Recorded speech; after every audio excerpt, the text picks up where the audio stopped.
Hello and welcome back to Posttraumatic Revelations.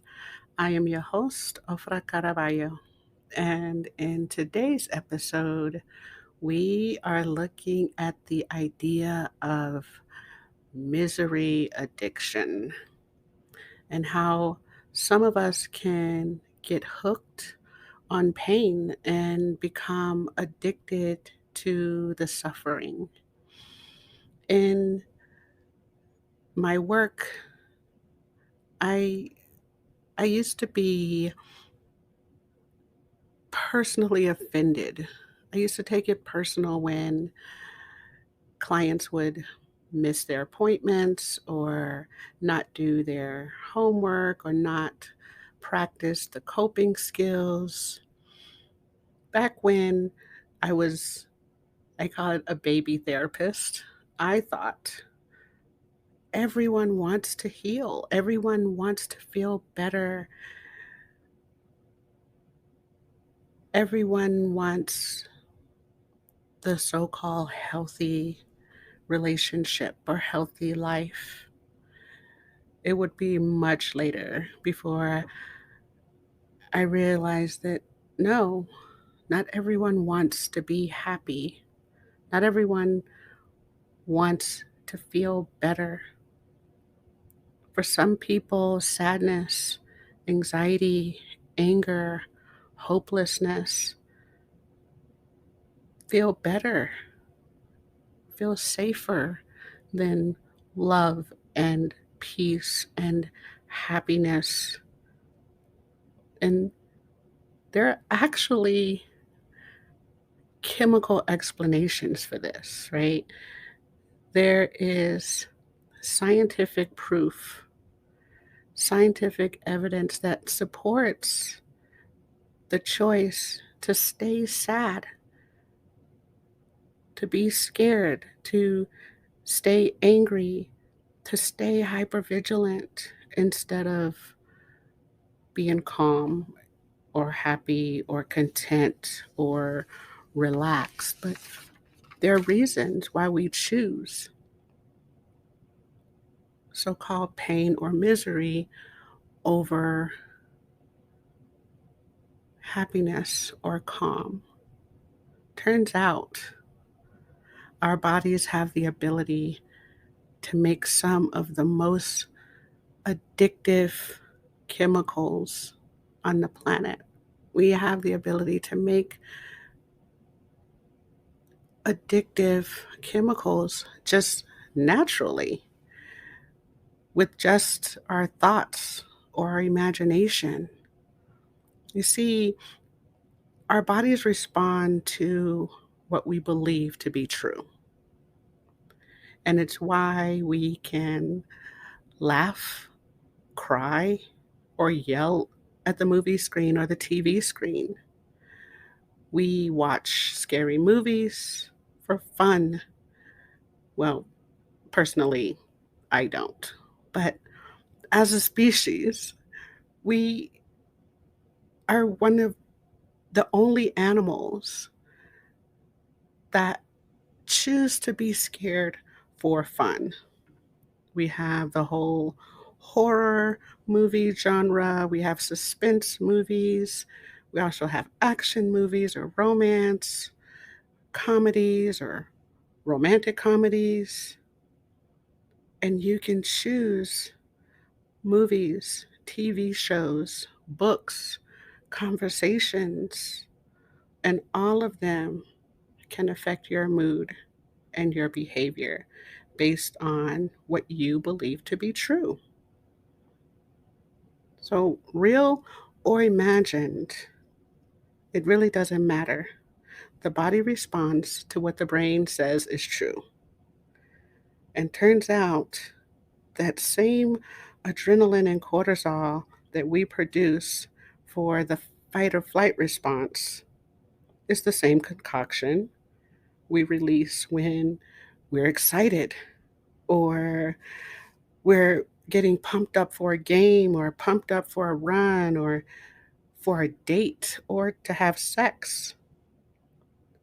And that same serotonin and norepinephrine that we release after the danger has passed is the exact same concoction that we release after we win the game or after the orgasm, after some big successful presentation.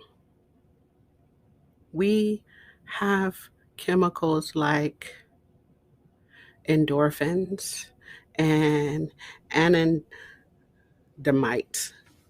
I don't even know if I'm saying it right, but it's anandamide. And adrenaline.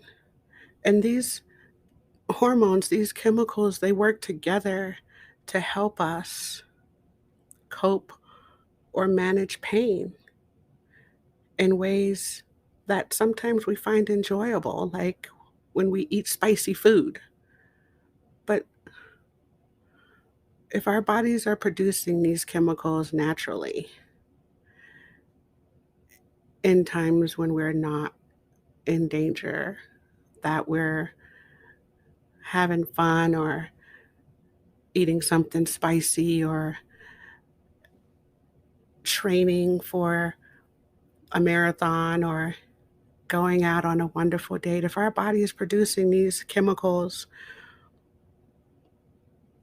naturally, what happens when our minds and our bodies have been traumatized, right? Like, what happens when our pain and pleasure chemicals and our neurological wiring have been violated? What happens when our chemical responses have been hijacked?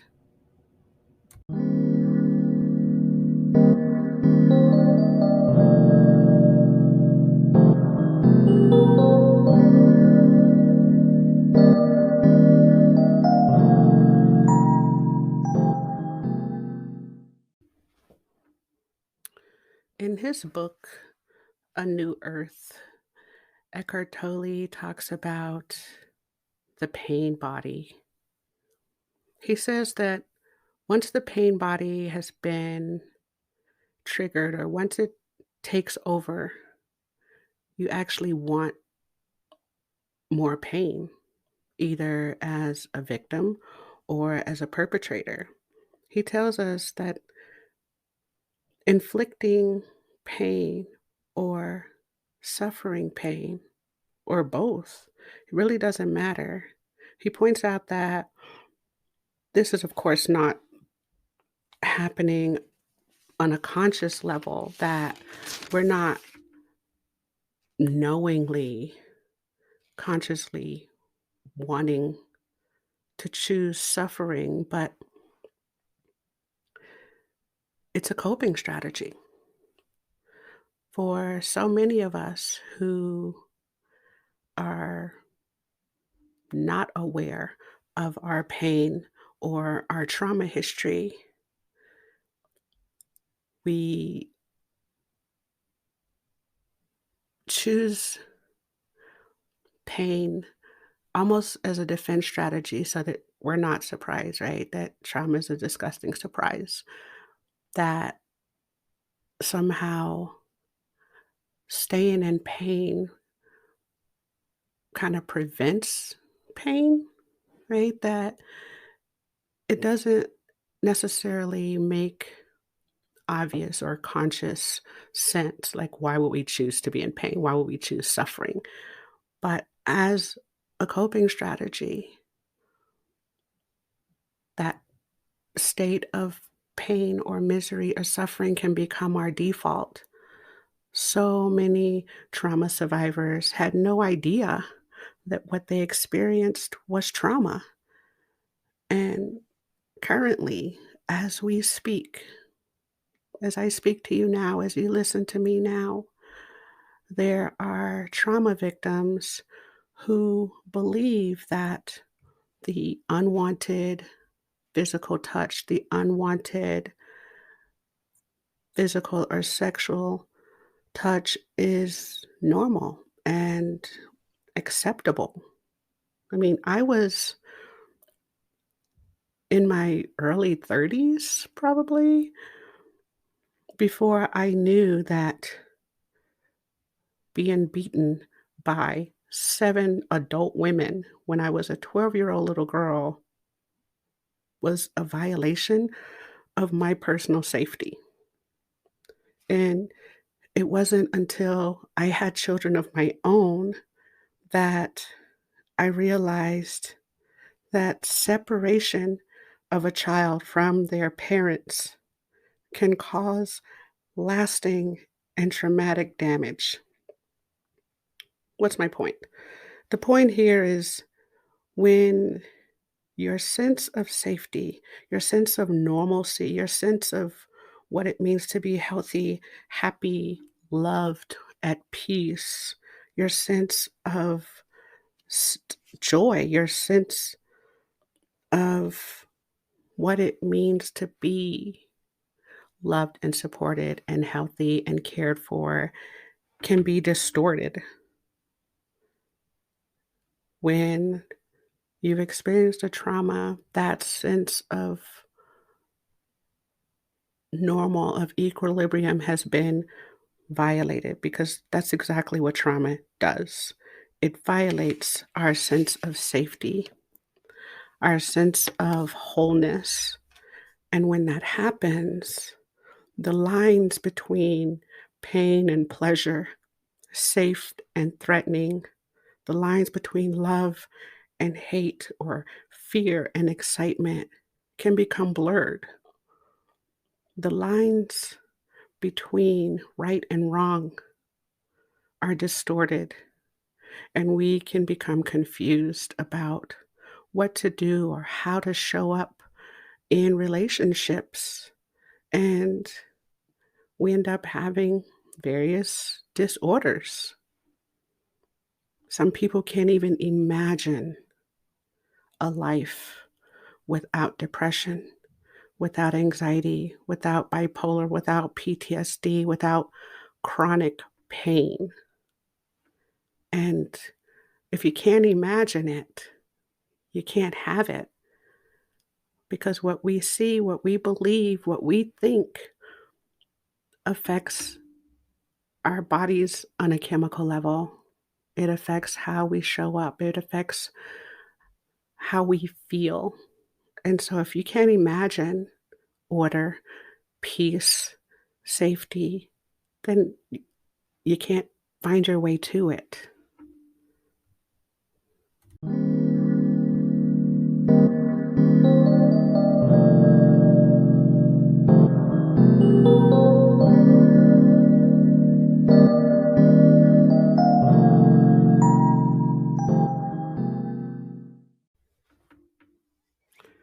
From a place of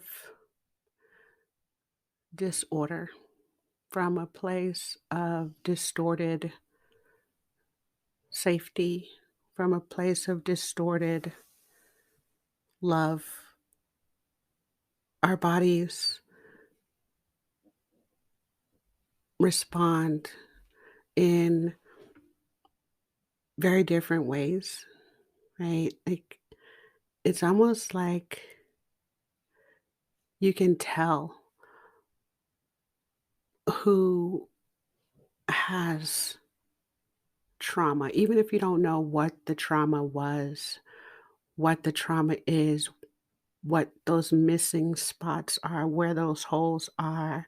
There's just this different way that you show up. I know as a veteran, you can almost tell who's deployed and who hasn't. There's just this different way of being, this different way of showing up in the world, right? That from the traumatized perspective, from that post traumatic way of being, we're chemically changed, behaviorally changed, emotionally changed.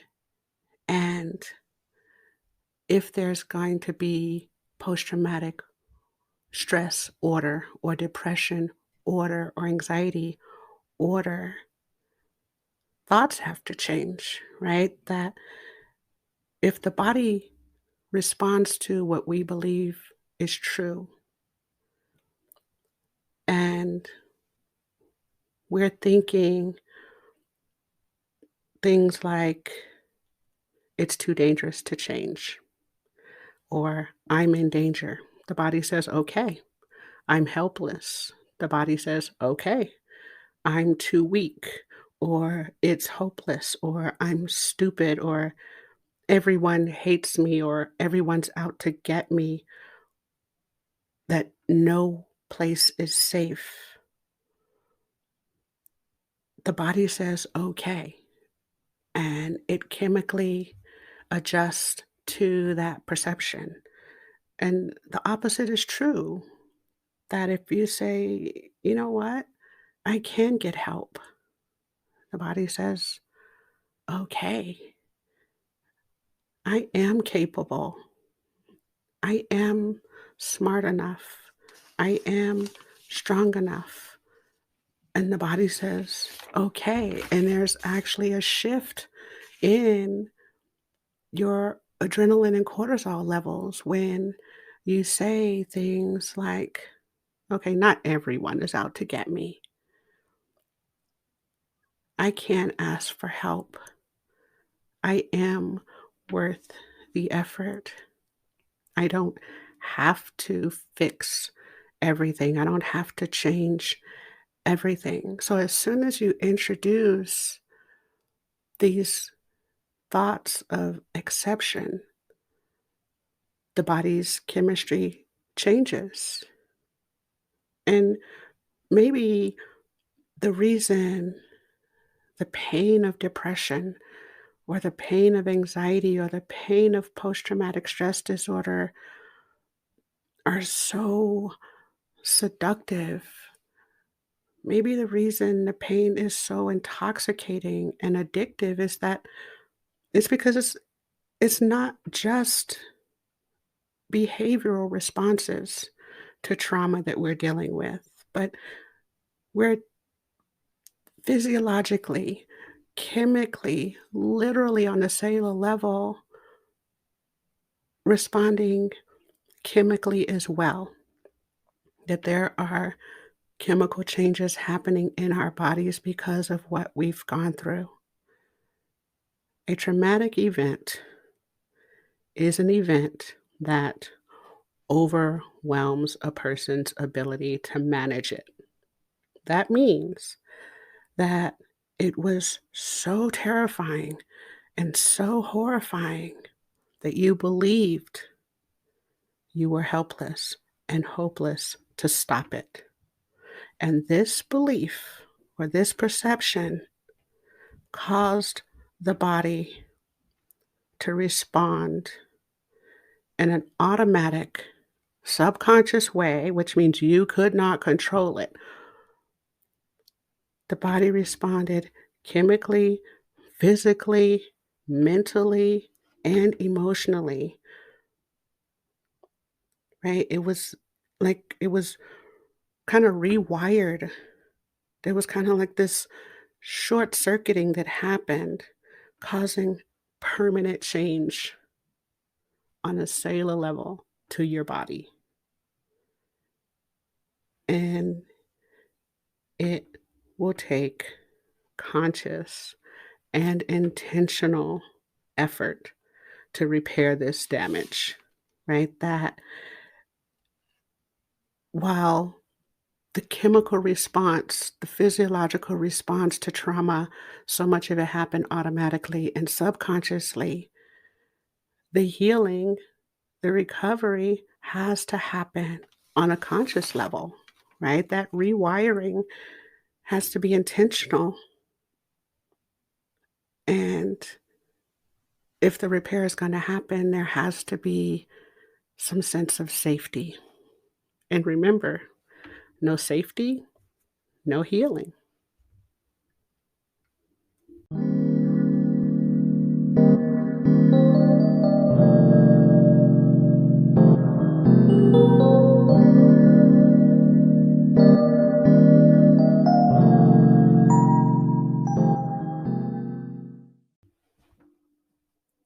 So, if we're busy scaring ourselves for fun, if we choose to watch the news, read scary books, or talk about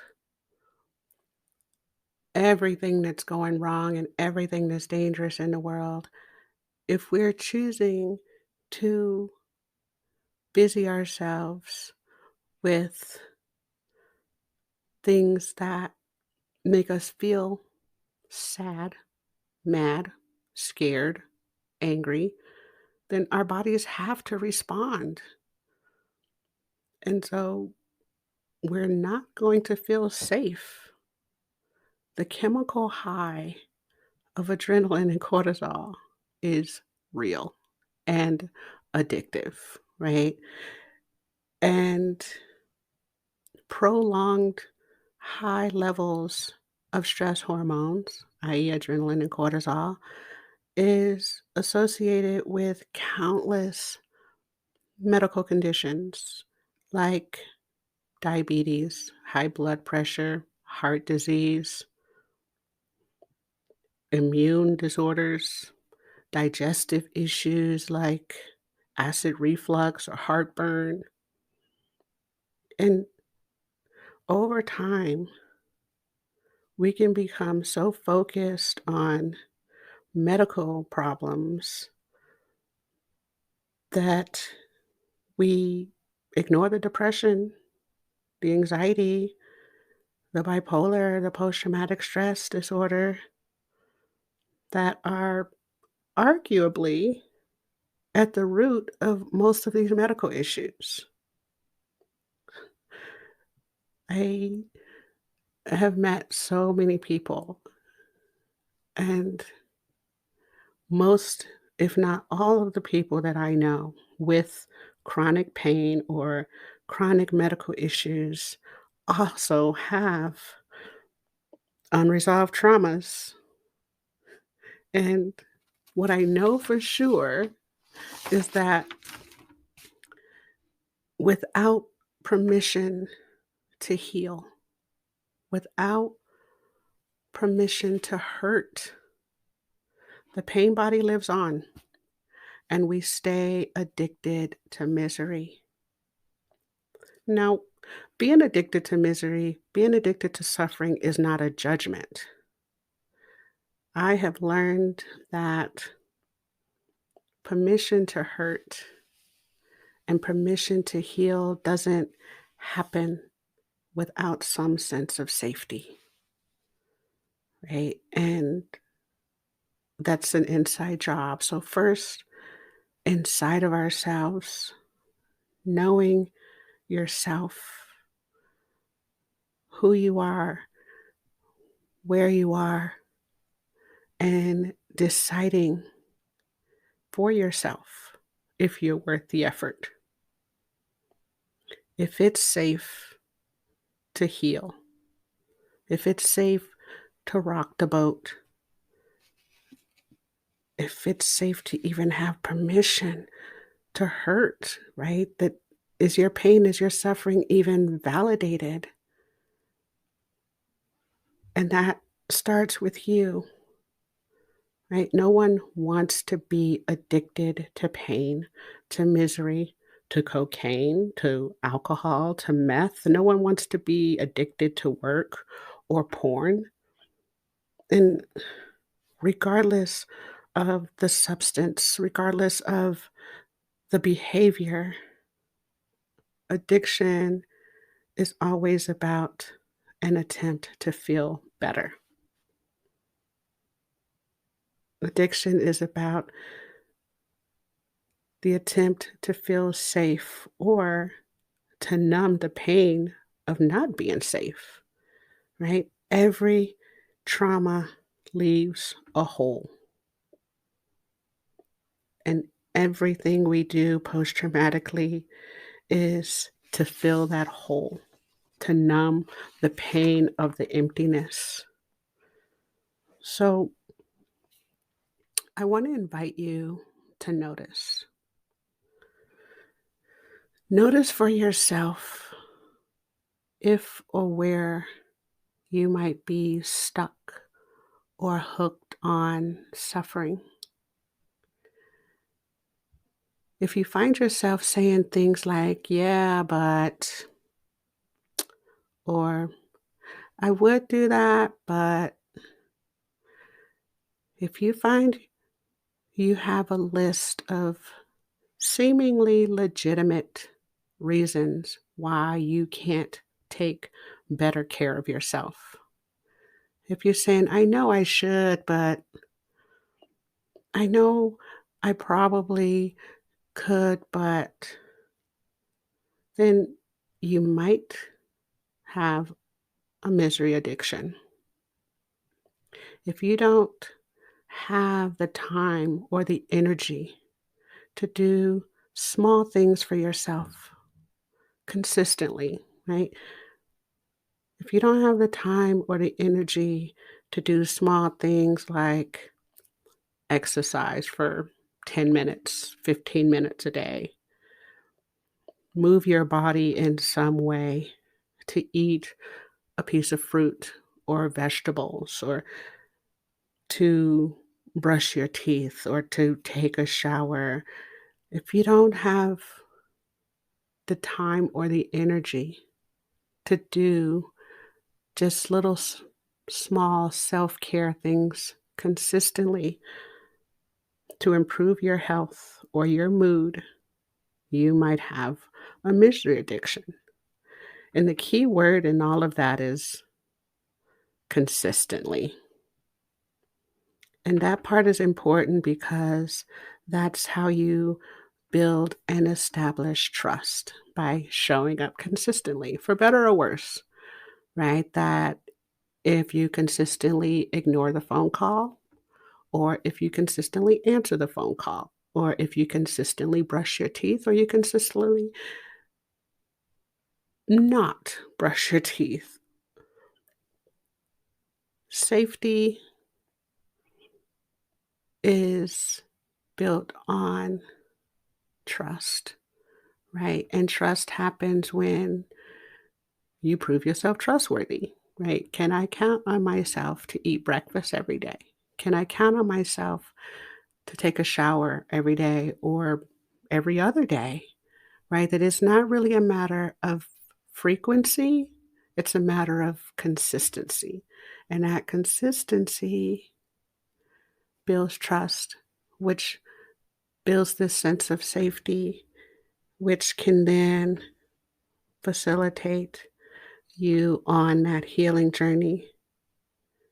If you can't decide if you're worth it, if you can't decide that you're worth the effort, think about this. Something or someone is beating your heart, expanding your lungs, pumping your blood without any kind of payment or acknowledgement. Something is keeping you alive, keeping you from floating away. Something created you to float in the magnificent ocean. Like, no matter where you are in the ocean, your body was designed to float, right? That something wants you here, something wants you to be here. And you can call it Big Bang, you can call it the universe, you can call it God, whatever you want to call it, but something wants you here, which means you have a right to be here. And you get to choose what you want to do with that, right? That the trauma, the hell that you have endured, you survived it, and you're still here, and you get to decide your quality of life from this very moment. From this moment, you get to decide, I'm worth the effort to eat a meal. I'm worth the effort to drink a glass of water or the effort to walk around the block to get some fresh air. That something wants you here, that you're not done. There's still something that you have to live for, to contribute, to learn, to teach, that you're still here for a reason. And with all of the choices that you make,